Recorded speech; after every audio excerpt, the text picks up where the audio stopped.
Hey everybody, welcome back to another 10-minute Marvel video. I'm Petter, and, well, first off, happy 2025, as this is the first video being recorded in 2025.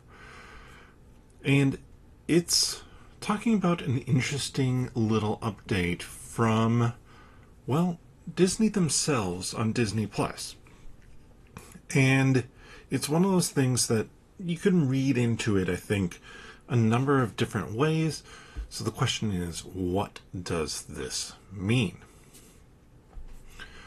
The thing that people are asking questions about is how the Agatha All Along trailer is listed on Disney+. Because it's listed as a Season 1 trailer, not a limited series trailer. Obviously, this could just be little weird way of handling it uniquely.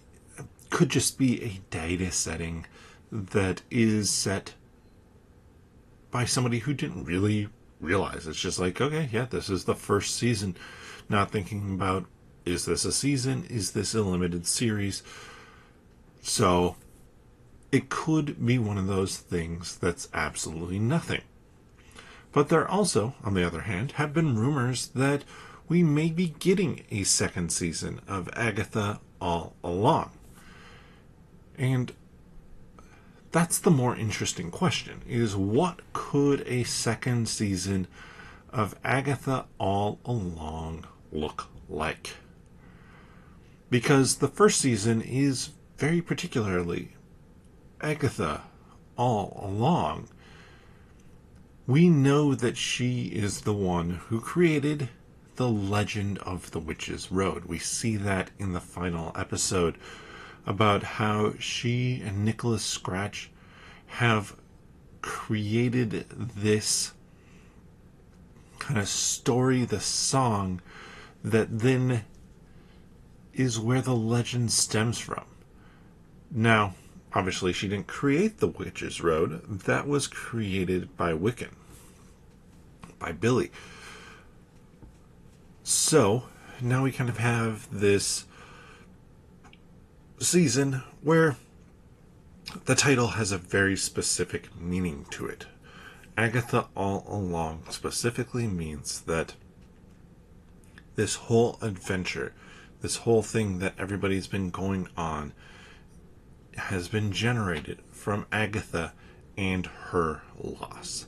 That has led us down this path to the creation of the Witch's Road. And I really like that about it, because I think it creates this interesting story element to it, and it clearly defines who this story is about. It's about the challenges of Agatha. And it does make me wonder then, with a season 2, how do you continue that?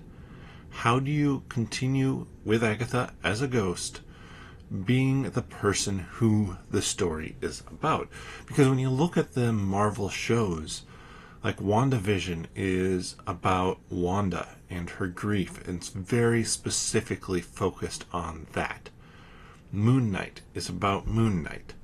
And while, yes, there are these villains and things about that, when Marvel shows work the best, I think Secret Invasion is a good demonstration of this. And I would argue that even Falcon and the Winter Soldier, which does have some amazing parts to it, also falls into this category. But when they work the best, they really hone in and focus in on those title characters.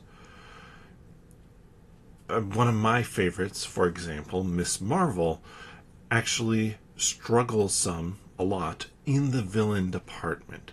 It's a little bit unfocused. We have the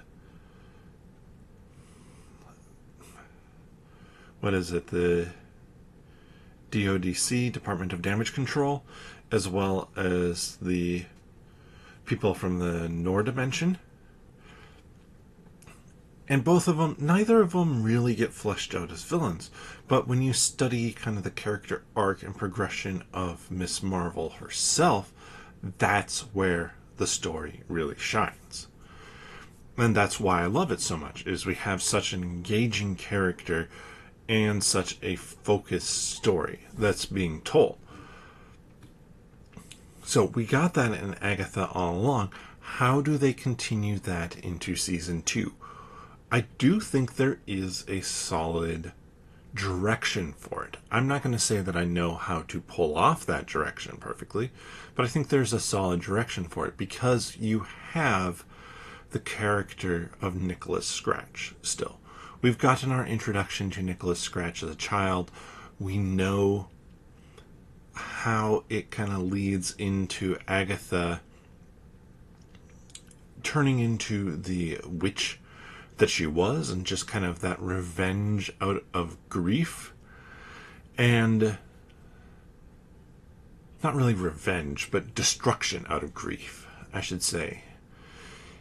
And while I think they could have done more with that, they still have that opportunity, because at least an opportunity for a more of a journey for Agatha, because now she's at the point where she's dead.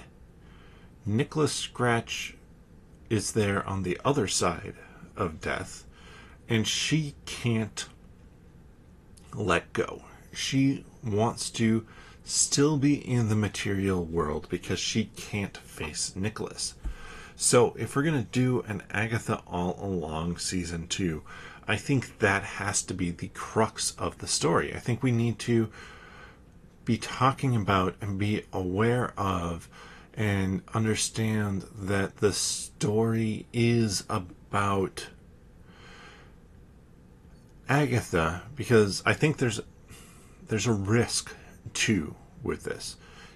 And that's the question that I always have on a second season of Agatha, is can they make a whole story about Nicholas Scratch and about Agatha and Nicholas Scratch and her finally coming to terms, whether or not that means that she disappears as a ghost, but getting to the point where she has forgiven herself for what she's done. Because what I don't want Agatha All Along season 2, if there is one that comes out, to become is just a Billy story. Because I think there's room for a Billy story. I think there's a room for more of a Billy story leading into, say, Champions or / Young Avengers, or in Vision Quest, or the Vision show that's we know is coming out. And I don't want that to be the focus of a show that is telling me that the focus is on Agatha instead. And if they want to do a Billy and Agatha show, they can do that, but it doesn't have to be a second season of Agatha All Along. If we're going to get a second season of Agatha All Along, like we got a second season of Loki, it needs to focus on that main character. Loki season 2 is still a show about Loki.